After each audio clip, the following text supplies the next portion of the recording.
Good morning and happy Wednesday. Um, another day, another time with God here. And I do not have my watch and I didn't look at what time it was. So it's going to be a little bit of a problem here. Let's see what time it is.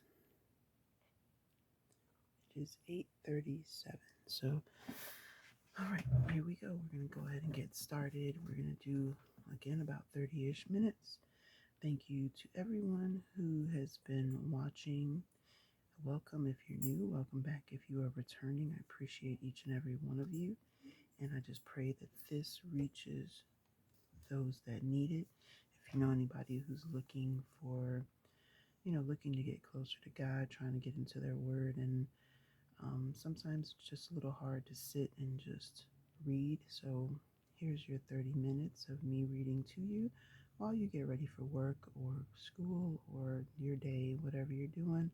While you're cleaning, this gives you 30 minutes to just listen to the word. And I'm working on maybe doing some kind of a Bible study or, talk through or something like that. So that is in the works. Pray for me. I'm trying to be obedient and do what God is calling me to do. But life is lifing, and sometimes it just takes me a while. So just pray for me, and we're going to go ahead and get into it. We are now in the book of Joshua. We're in Joshua 5, so we're chugging on through here. We're doing this. So, all right, so here we go. All the Amorite kings on the west side of the Jordan and all the Canaanite kings near the sea heard that the Lord had dried up the water of the Jordan before the Israelites until they had crossed over. Then their hearts melted. They lost all courage because of the Israelites. At the time, the Lord said to Joshua, "Make yourself flint knives. Circumcise the Israelites for a second time." So Joshua made flint knives for himself, and he circumcised the Israelites at Foreskins Hill. This is the reason Joshua did so. All the people who went out of Egypt, that is, all the men who were soldiers, had died in the desert on the way after they left Egypt. All the people who went out were let me get my little bookmark here. All the people who went out were circumcised, but none of the people born in the desert on the way after they had left Egypt had been circumcised. This was because the Israelites journeyed 40 years in the desert until the whole nation died off. These were the men old enough to fight who went out from Egypt and who hadn't obeyed the Lord. The Lord had pledged to them never to show them the land that the Lord had pledged to their ancestors to give us. It is a land full of milk and honey. Joshua circumcised their children, the ones the Lord had set in their place. They were uncircumcised because they had been circumcised on the way. After the whole nation had undergone circumcision, they remained in the camp until they got well again. Then the Lord said to Joshua, "Today I have rolled away from you the disgrace of Egypt." So the place was called Gilgal, as it is today. The Israelites camped in Gilgal. They celebrated Passover on the evening of the 14th day of the month on the plains of Jericho. On the very next day after Passover, they ate food produced in the land, unleavened bread and roasted grain. The manna stopped on the next day when they ate food produced in the land. There was no longer any manna for the Israelites. So that year they ate the crops of the land of Canaan. When Joshua was near Jericho, he looked up. He caught sight of a man standing in front of him with his sword drawn. Joshua went up and said to him, "Are you on our side or that of our enemies?" He said, "Neither. I'm the commander of the Lord's heavenly force. Now I have arrived." Then Joshua fell flat on his face and worshipped. Joshua said to him, "What is my master saying to his servant?" The commander of the Lord's heavenly force said to Joshua, "Take your sandals off of your feet, because the place where you are standing is holy." So Joshua did this. Now Jericho was closed up tightly because of the Israelites. Oh, I'm so sorry, my air conditioner just came on. No one went out or came in. The Lord said to Joshua, "Look, I have given Jericho and its kings into your power, along with its mighty warriors. Circle the city with all of the soldiers, going around the city one time. Do this for 6 days.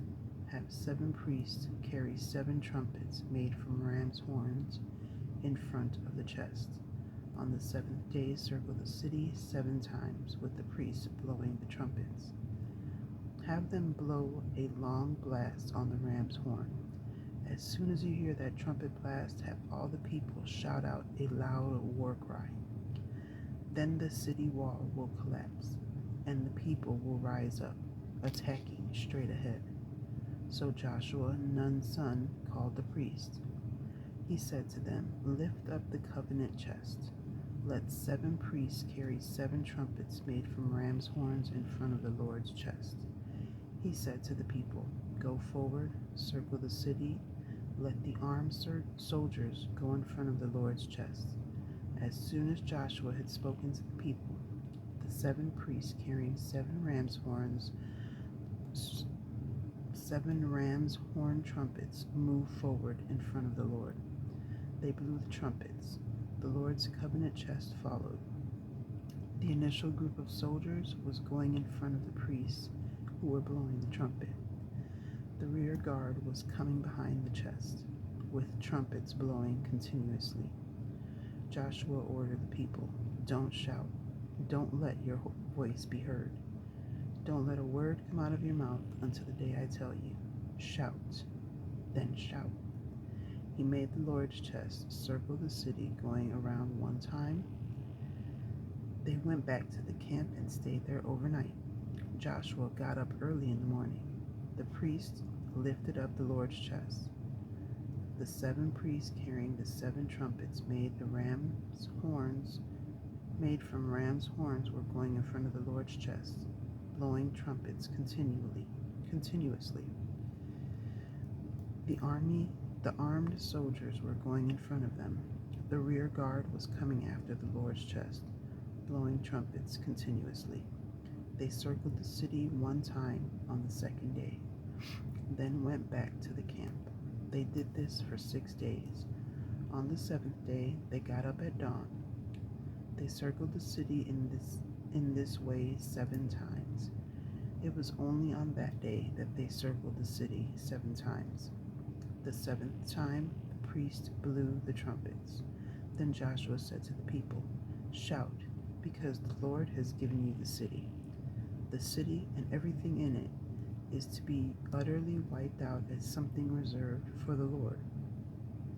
Only Rahab the prostitute is to stay alive, along with everyone with her in her house. This is because she hid the messengers we sent. But you keep away from the things set aside for God, so that you don't desire and take some of the things reserved.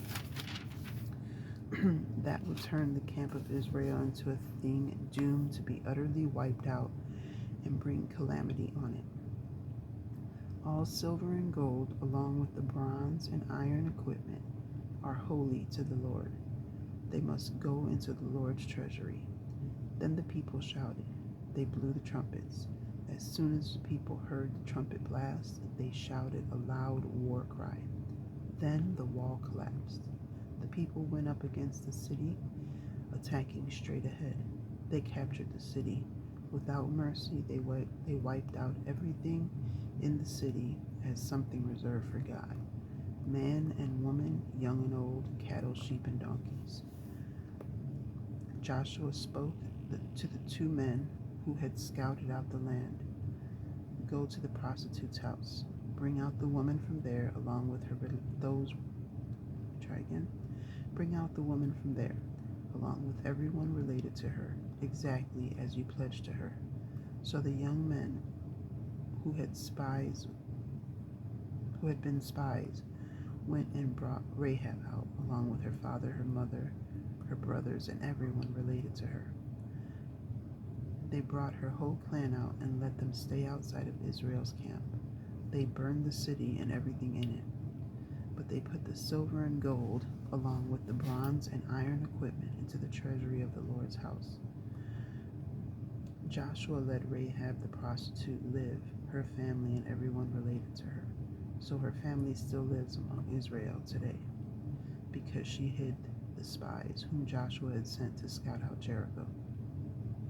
At that time, Joshua made this decree: anyone who starts to rebuild this city of Jericho, will be cursed before the Lord. Laying its foundations will cost them their oldest child. Setting up its gates will cost them their youngest child. The Lord was with Joshua. News about him spread throughout the land. The Israelites did a disrespectful thing concerning the items reserved for God. Achan was the son of Carmi, grandson of Zabdi, great-grandson of Zerah. He was from the tribe of Judah. He took some of the things reserved for God. So the Lord was furious with the Israelites. Joshua sent men from Jericho to Ai, which is near Bethaven, to the east of Bethel. He said to them, "Go up, scout out the land." So the men went up and scouted out Ai. They came back to Joshua and said to him, "There is no need for all of the people to go up. 2,000 or 3,000 men could go up and strike Ai. Don't make all of the people bother going there. There are just a few of them." So about 3,000 men from the people went up in that direction, but they fled from the men of Ai. The men of Ai struck down approximately 36 of them. They chased them from outside the gate as far as Shebarim. They struck them down on the slope. Then the hearts of the people melted and turned to water. Joshua ripped open his clothes. He, along with the elders of Israel, lay flat on their faces before the Lord's chest until evening. They put dust on their heads. Then Joshua said, "Oh no, Lord God, why did you ever bring this people across the Jordan? Was it to hand us over to the power of the Amorites to destroy us? If only we had been prepared to live on the other side of the Jordan. Please forgive me, Lord. What can I say now that Israel has retreated before its enemies? The Canaanites and the whole population of the land will hear of it. They will surround us and make our name disappear from the earth. What will you do about your great name then?" The Lord said to Joshua, "Get up. Why do you lay flat on your face like this? Israel has sinned. They have violated my covenant, which I commanded them to keep. They have taken some of the things reserved for me and put them with their own things. They have stolen and kept it a secret. The Israelites can't stand up to their enemies. They retreat before their enemies because they themselves have become a doomed thing reserved for me. I will no longer be with you unless you destroy the things reserved for me that are present among you. Go and make the people holy. Say, get ready for tomorrow by making yourselves holy. This is what the Lord, the God of Israel, says. Israel, things reserved for me are present among you. You won't be able to stand up to your enemies until you remove from your presence the things reserved for me.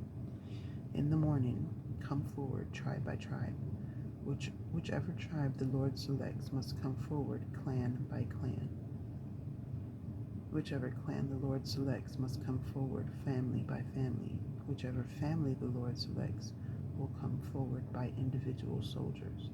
The person selected, who has the things reserved for God, must be put to death by burning. Burn everything that belongs to him too. This is because he has violated the Lord's covenant and has committed outrage in Israel. Joshua got up early in the morning. He made Israel come forward tribe by tribe. The tribe of Judah was selected. He made the clans of Judah come forward.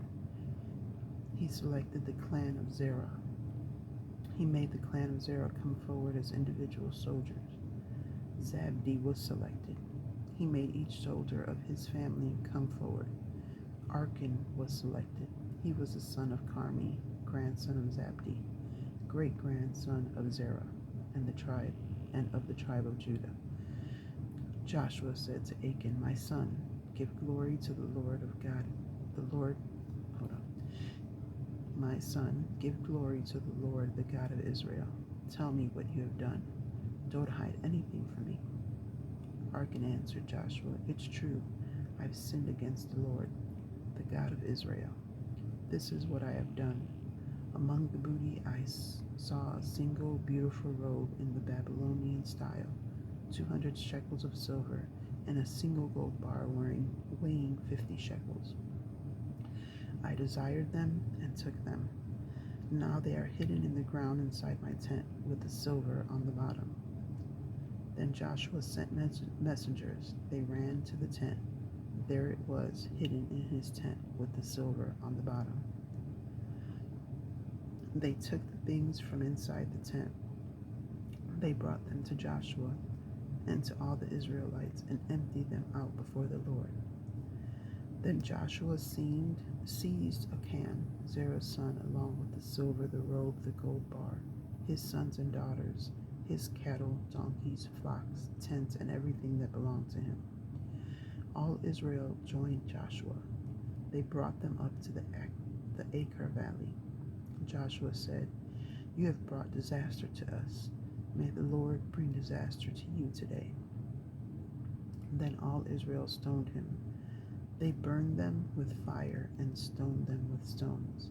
They raised over him a pile of stones that is still there today. Then the Lord turned away from his fury. So he named the place Achor Valley. It is still called that today. The Lord said to Joshua, "Don't be afraid or terrified. Take the entire army with you. Start to go up to Ai. Look, I have given the king of Ai, his people, his city, and his land into your power. Do to Ai and its kings what you did to Jericho and its king. But you may take its booty and cattle as plunder. Set your ambush behind the city." So Joshua and the whole army got ready to go up to Ai. Joshua chose 30,000 brave soldiers. He sent them out by night. He commanded them, "Look, you are to ambush the city from behind. Don't move too far away from the city. Be ready, all of you. I will approach the city with all the people. When they come out against us the same way as before, we will flee from them. They will come out after us. We have drawn them away from the city until we have drawn them away from the city. They will think they are fleeing from us as before. So we will flee.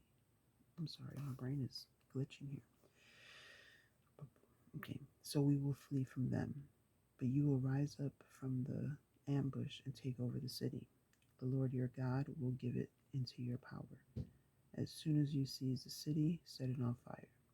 Act according to the Lord's word. Indeed, I have given you an order." Joshua sent them off, and they went to set the ambush. They stayed between Bethel and Ai, to the west of Ai. Joshua spent the night among the people. Joshua got up early in the morning and mustered the people. Then he and the elders of Israel went up in front of the people of Ai. The entire army that was with him went up. They moved in close in front of the city. Then they camped north of Ai, with the valley between them and Ai. He took about 5,000 men and positioned them as an ambush between Bethel and Ai to the west of the city. The people positioned the main camp on the north side of the city and its rear guard on its west side. That night, Joshua went into the middle of the valley. As soon as the king of Ai saw this, he and all his troops, the men of the city, hurried out early in the morning to meet Israel in battle. They moved to the battleground on the slopes down toward the Jordan. He didn't know that there was an ambush set against him behind the city. Then Joshua and all of Israel let themselves be beaten before them. They fled in the direction of the desert. Next, all of the troops who were still in the city were called out to chase them. They chased after Joshua and so let themselves be drawn away from the city. No one who hadn't gone out after Israel was left in either Ai or Bethel. They left the city wide open and chased after Israel. The Lord said to Joshua, "Point the dagger in your hand toward Ai, because I will give it into your power."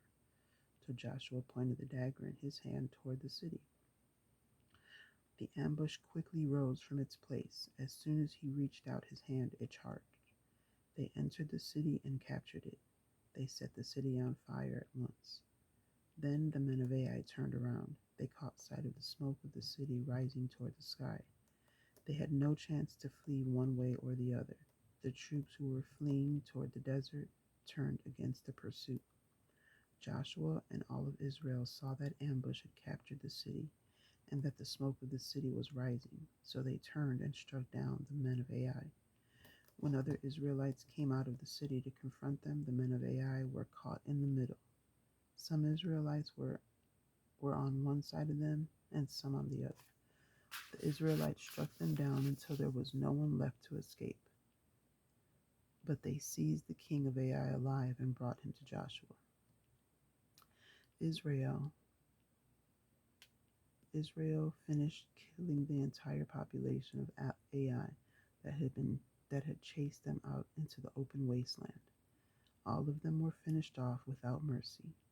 Then all Israel went back to Ai and struck it down without mercy. 12,000 men and women died that day, all the people of Ai. Joshua didn't pull back the hand that was stretched out holding a dagger until he had wiped out the whole population of Ai as something reserved for God. However, Israel did take the cattle and other booty of the city as plunder for themselves in agreement with the command that the Lord had given Joshua. Then Joshua burned Ai. He made it a permanently deserted mound. This is still the case today. He hanged the king of Ai on a tree until evening. At sundown, Joshua gave an order, and they took his body down from the tree. They threw it down at the opening of the city gate. Then they raised over it a great pile of stones, and that is still there today. Then Joshua built an altar on Mount Ebal to the Lord, the God of Israel. This was exactly what Moses, the Lord's servant, had commanded the Israelites. It is what is written in the instruction scroll from Moses, an altar of crude stones against which no iron tool has swung. On it they offered entirely burned offerings to the Lord and sacrificed well-being offerings.